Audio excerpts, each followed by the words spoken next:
मेरा नाम आसिफ है और मैं पेशे के लिहाज से एक ड्राइवर हूँ। ये आज से कुछ साल पहले यानी सन 2018 की बात है, जब मेरी ज़िंदगी हमेशा के लिए बदल गई। उस वक्त मैंने नया ही गाड़ी चलाने का काम शुरू किया था।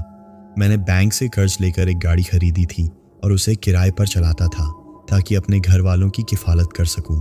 वालिद साहब की तबीयत अक्सर नासाज रहती थी और घर की तमाम तर जिम्मेदारियां मेरे नातवां कंधों पर थीं।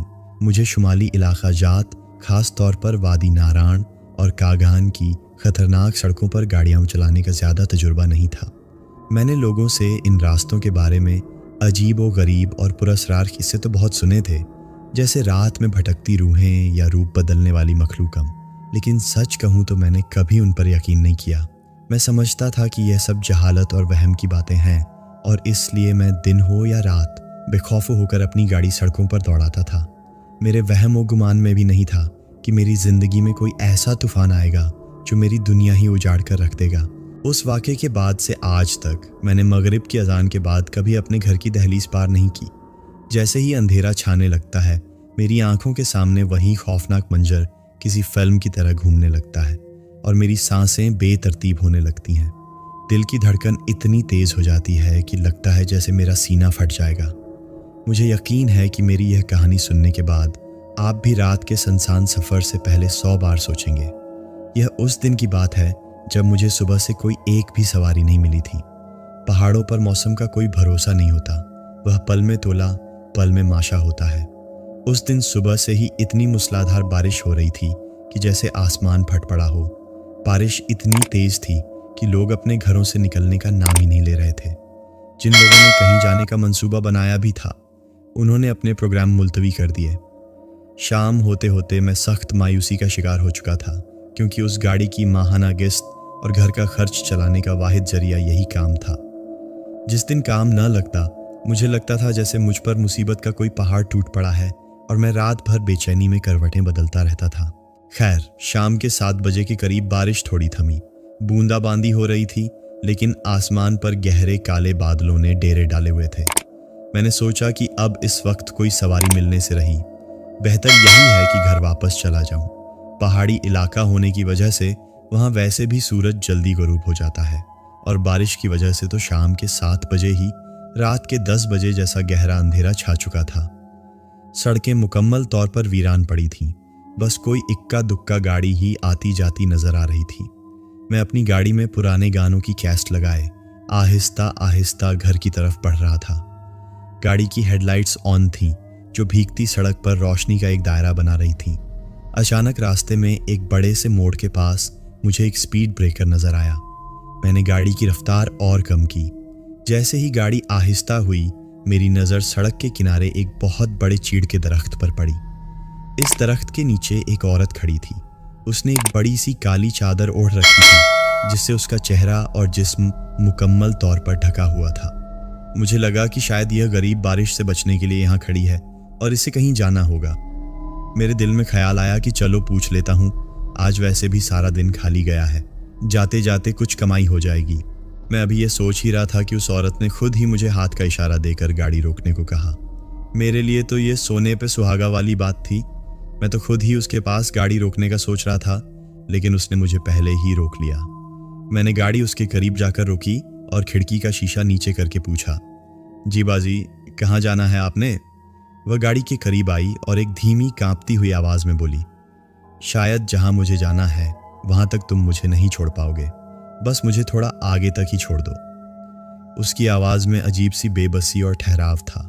मैंने सोचा कि शायद उसे किसी दूर दराज गाँव जाना होगा और आज मेरा काम भी नहीं हुआ तो क्यों ना मैं ही उसे छोड़ाऊँ, चाहे मंजिल थोड़ी दूर ही क्यों ना हो। अगर रास्ता लंबा हुआ तो पैसे भी अच्छे मिल जाएंगे और दिन भर का नुकसान भी पूरा हो जाएगा। यही सोचकर मैंने उससे कहा, बाजी आप बैठें तो सही, बताएं आपने कहाँ जाना है। जहां आप कहेंगी मैं छोड़ आऊँगा, फिक्र न करें। मेरी बात सुनकर वह एक अजीब से लहजे में बोली, पहले गाड़ी में तो बैठने दो, या यहीं बारिश में खड़े खड़े सारी बातें करोगे? मैंने फ़ौरन दरवाज़ा खोल दिया और वह पिछली सीट पर जाकर बैठ गई। मैंने गाड़ी आगे बढ़ाते हुए आईने में उसे देखा। वह खिड़की से बाहर देख रही थी और बहुत परेशान लग रही थी। उसने अपनी चादर से अपना चेहरा इस तरह ढांपा हुआ था कि सिर्फ उसकी आंखें ही नजर आ रही थीं और वह बार बार कभी दाईं तो कभी बाईं झांक रही थी, जैसे किसी को तलाश कर रही हो। मैंने उससे दोबारा पूछा, बाजी, आपने मंजिल तो बताई नहीं? उसने सर्द और सपाट लहजे में जवाब दिया, तुम बस चलते रहो, जब जगह आएगी तो मैं खुद बता दूंगी। उसका लहजा इतना अजीब और हुक्म भरा था कि मैंने खामोश रहने में ही आफियत जानी। अभी हम कुछ ही दूर गए थे कि अचानक उसे जोर जोर से हिचकियां मारने लगीं।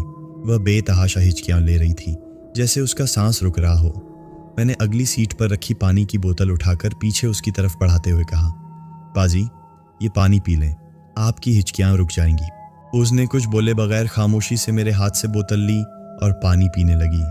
2 घूंट पानी पीने के बाद उसने बोतल मुझे वापस कर दी। मैंने बोतल वापस अगली सीट के पास रख दी।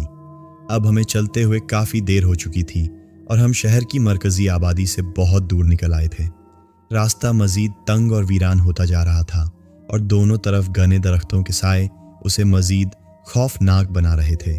मैंने एक बार फिर हिम्मत करके पूछा, बाजी, आप मेहरबानी करके बता दें कि आखिर जाना कहाँ है? ऐसे तो आप मुझे सारी रात ही इन सड़कों पर घुमाती रहेंगी, मुझे भी वापस घर जाना है। इस बार वो थोड़े गुस्से से बोली, कहा ना कि ये रास्ता शहर से बाहर एक गांव की तरफ जाता है, वहीं जाना है। जब गांव आएगा तो मैं बता दूंगी, ज़्यादा सवाल मत करो। मैंने अपनी कलाई पर बंधी घड़ी में वक्त देखा तो रात के 10 बजने वाले थे। मुझे अब घर की फिक्र होने लगी थी। मैंने सोचा कि उसे जल्दी से छोड़कर वापस लौटूं, इसलिए मैंने गाड़ी की रफ्तार थोड़ी तेज कर दी। मैं गाड़ी चला ही रहा था कि अचानक मेरी नज़र उस पानी की बोतल पर पड़ी जो मैंने थोड़ी देर पहले उस औरत को दी थी। बोतल को देखकर मेरे रोंगटे खड़े हो गए। एक लम्हे के लिए मेरा दिल डूब सा गया। उस बोतल में मौजूद साफ शफाफ पानी अब गाढ़े सुर्ख रंग में बदल चुका था। उसे देखकर ऐसा लग रहा था जैसे उसमें पानी नहीं बल्कि ताज़ा खून भरा हो। मेरा दिमाग सुन्न हो गया और हाथ पांव ठंडे पड़ने लगे। मैंने मन ही मन सोचा कि ये कैसे मुमकिन है। जब मैंने ये बोतल वापस रखी थी तो पानी बिल्कुल साफ था, फिर यहीं पड़े पड़े इसका रंग इतना सुर्ख कैसे हो गया? क्या ये मेरा वहम है? मेरा दिल जोर जोर से धड़कने लगा। मैंने डरते डरते पिछले शीशे रियर व्यू मिरर में देखने की हिम्मत की। पीछे का मंजर देखकर मेरी तो जैसे जान ही निकल गई।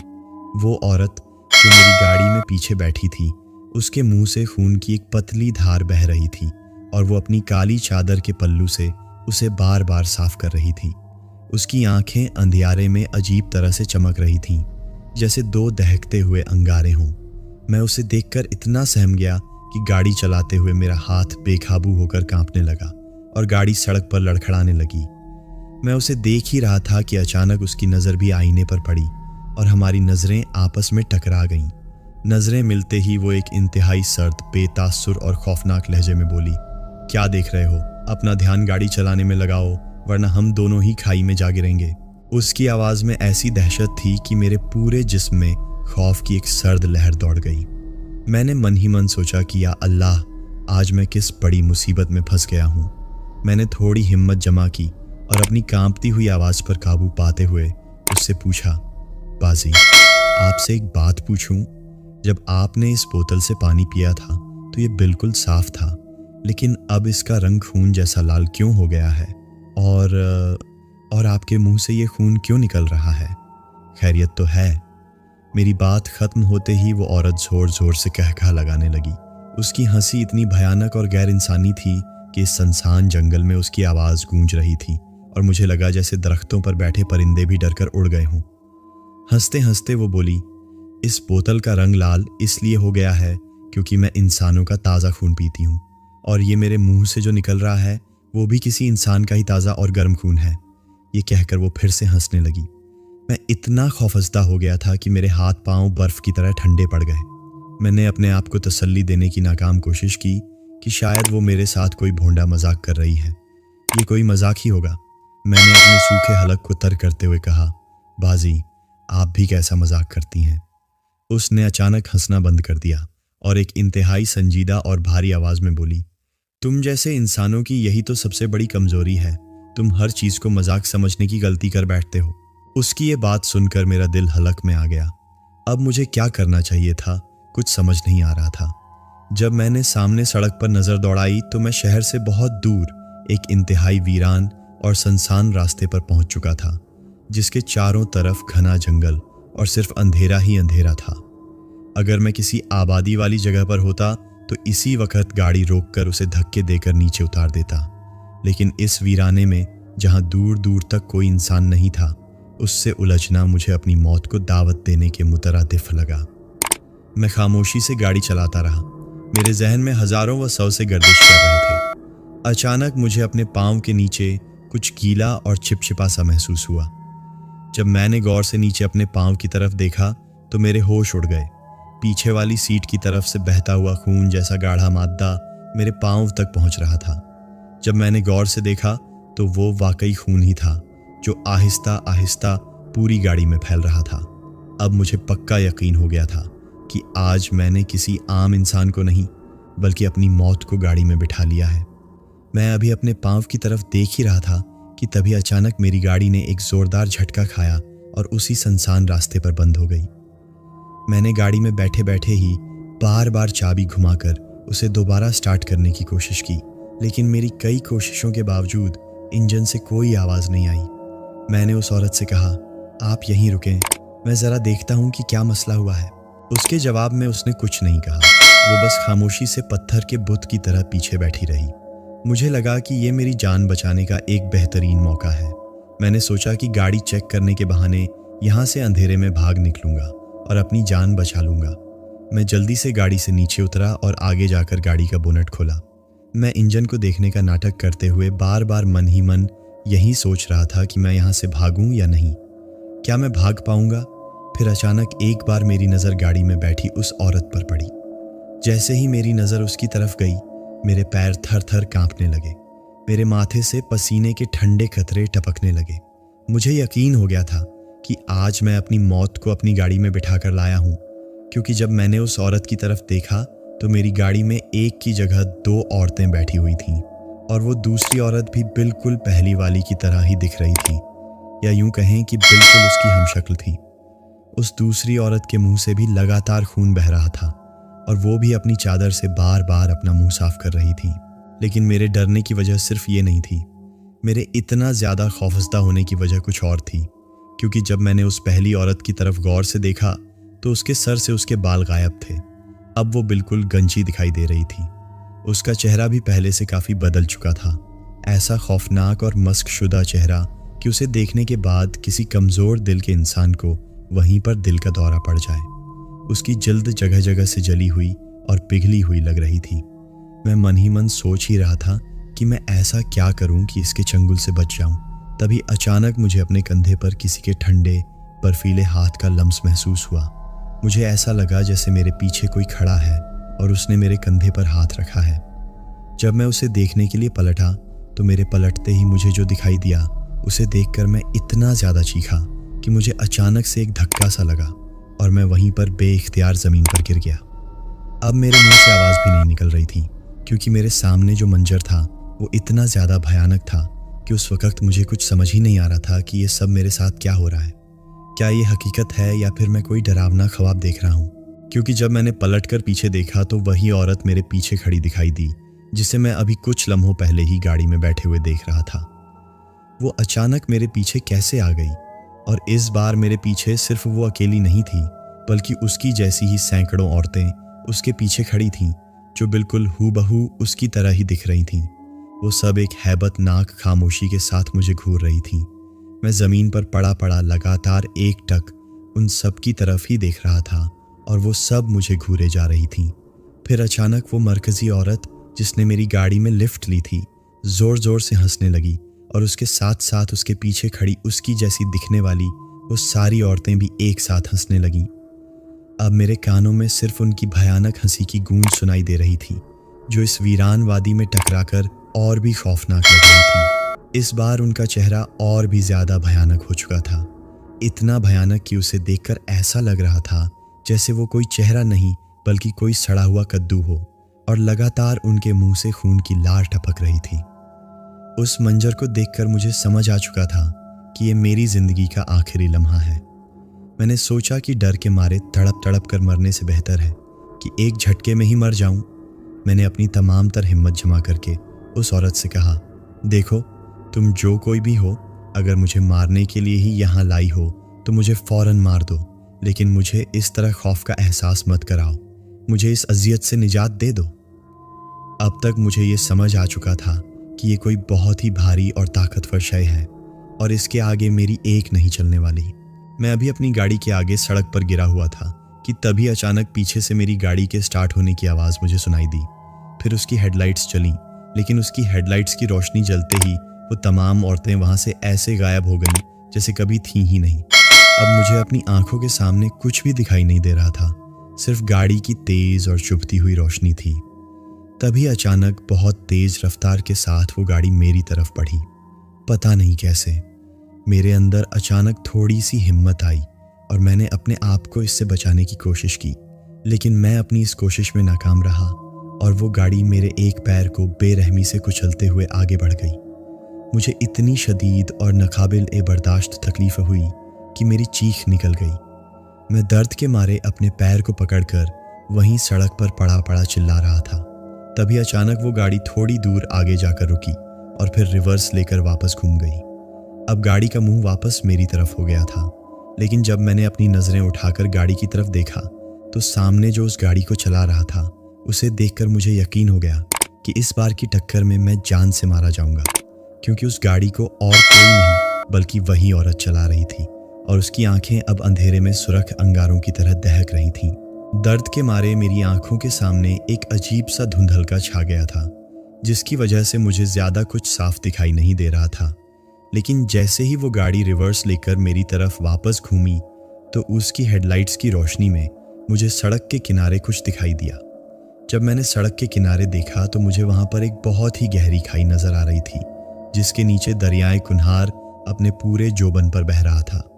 मैंने मन ही मन सोचा कि इस मखलूक के हाथों मरने से तो बेहतर है कि इस खाई में कूद कर मर जाऊं, क्योंकि इसके हाथों बचने का कोई इम्कान नहीं था। लेकिन अगर मैं इस खाई में कूद जाता हूं तो क्या पता अगर मेरी किस्मत अच्छी हो और अल्लाह को मेरी जिंदगानी मंजूर हो तो मैं बच जाऊं। अचानक पूरी रफ्तार के साथ वो गाड़ी मेरी तरफ फिर से आने लगी। उस औरत के मुझे कुचलने से पहले ही मैंने बहुत हिम्मत करके अपने आप को उससे बचाया और वो मुझे मारने की कोशिश करते हुए फिर से आगे की तरफ निकल गई। लेकिन इस बार मैं उसकी जद में नहीं आया। अब वो औरत फिर से उस गाड़ी को घुमाकर मेरी तरफ आ ही रही थी कि मैंने सोचा कि ये इस बार मुझे बिल्कुल नहीं छोड़ेगी। इस बार इसके पास आने से पहले ही मुझे इस खाई में छलांग लगानी है। मरना तो मुझे वैसे भी है, पर इस चुड़ैल के हाथों मरने से तो बेहतर है कि मैं इस खाई में कूद कर ही मर जाऊं। वो फिर से मेरी तरफ आ ही रही थी कि तभी मैंने आंखें बंद करके या अल्लाह कहा और उस खाई में छलांग लगा दी। कुछ ही पल के बाद मैं छपाक से उस दरिया के यकबस्ता पानी में गिरा और इसके बाद मुझे कुछ भी होश नहीं रहा। मैं बेहोश हो गया था। जब मेरी आंखें खुलीं तो मैं किसी खानकाह की एक झोंपड़ी के बाहर चारपाई पर लेटा हुआ था। जब मैंने चारों तरफ नज़रें घुमाईं तो मुझे अपने चारों तरफ कुछ बुजुर्ग और दरवेश घूमते फिरते हुए दिखाई दिए। मैंने अपने मुंह से कुछ बोलने की कोशिश की, लेकिन मेरा जिस्म बिल्कुल भी काम नहीं कर रहा था। न ही तो मैं अपने मुंह से कुछ बोल पा रहा था और न ही अपने जिस्म के किसी भी हिस्से को हिला पा रहा था। तभी वहाँ मेरे पास एक नूरानी चेहरे वाले बुजुर्ग आए और मुंह से बोले, अल्लाह का शुक्र है बेटा, तुम्हें आज होश आ गया। हम लोगों ने तो उम्मीद ही खो दी थी कि तुम कभी होश में आ भी पाओगे या नहीं। अब तक मुझे यकीन ही नहीं हो रहा था कि मैं जिंदा हूँ या मर गया। मैंने बड़ी हैरानी से उन बुजुर्ग से पूछा, मैं जिंदा हूँ या मर गया? वो मुस्कुराते हुए मुझे जवाब देते हैं, अरे बेटा, तुम जिंदा हो, मरे नहीं हो। अल्लाह ने तुम्हें नई जिंदगी दी है। फिर मैंने उनसे पूछा कि मैं यहाँ पर कैसे आया, तो उन्होंने मुझसे कहा कि जब वो सुबह फजर के वक्त दरिया से वुजू करने गए तो तुम हमें दरिया में बहते हुए दिखाई दिए, इसीलिए हमने तुम्हें वहाँ से बचाया। फिर उन बुजुर्ग ने मुझसे पूछा कि आखिर तुम इस दरिया में गिरे कैसे, और तुम्हारे एक पैर में भी बहुत ज़्यादा चोट लगी हुई थी, हड्डी बुरी तरह टूटी हुई थी। मैंने उस रात मेरे साथ जो वाक़या हुआ था वो सब कुछ उन बुजुर्ग को बताया। तो फिर उन्होंने मुझसे जो बात कही उसको सुनने के बाद मुझे यकीन नहीं हो रहा था कि मैं इतने बड़े मुश्किल के जाल से उस दिन बचा तो बचा कैसे। उन्होंने मुझे बताया, बेटा, इस दरिया के ऊपर पहाड़ी पर जो रास्ता है उस रास्ते पर अक्सर एक छलावे को देखा गया है। वो एक ऐसी मखलूक है जो अलग अलग रूप बदलकर लोगों को अपना शिकार बनाती है और उन्हें शहर से इतनी दूर इस वीरान रास्ते पर ले आती है और यहाँ लाकर लोगों को मार देती है। अब तक इस रास्ते पर कई लोगों की नामालूम लाशें मिली हैं। उन लोगों को भी ठीक वैसे ही कुचलकर मारा गया था जैसे तुम्हारा पैर कुचला हुआ है, पर शायद उस दिन तुम्हारी किस्मत अच्छी थी और तुम्हारे नसीब में जिंदगी लिखी थी जो तुम उस छलावे के चंगुल से बच गए। इसके बाद उस खानकाह के लोगों ने मुझे मेरे घर तक पहुंचने में मेरी काफ़ी मदद की, और जब मैं अपने घर पहुंचा तो मेरे घर वालों ने मुझे जिंदा देखकर यकीन ही नहीं किया। उन्होंने मुझे बताया कि मुझे गायब हुए करीब 2 महीने हो चुके हैं। घर वालों ने पुलिस में भी मेरी गुमशुदगी की रिपोर्ट दर्ज करवाई थी और हर जगह मेरी तलाश की थी। मुझे इस बात का कोई गम नहीं था कि मेरे घर वालों ने मुझे मरा हुआ मान लिया था, लेकिन मुझे गम था तो सिर्फ एक बात का, और उस बात का गम मुझे आज तक भी है कि उस हादसे में मैंने अपने एक पैर को हमेशा के लिए खो दिया था, जिसकी वजह से अब मैं अपनी ज़िंदगी में कभी भी गाड़ी नहीं चला सकता। मैं अब एक अपाहिज की ज़िंदगी गुजार रहा हूँ और वो खौफनाक रात आज भी मेरी नींदें हराम कर देती है और मुझे जीने नहीं देती।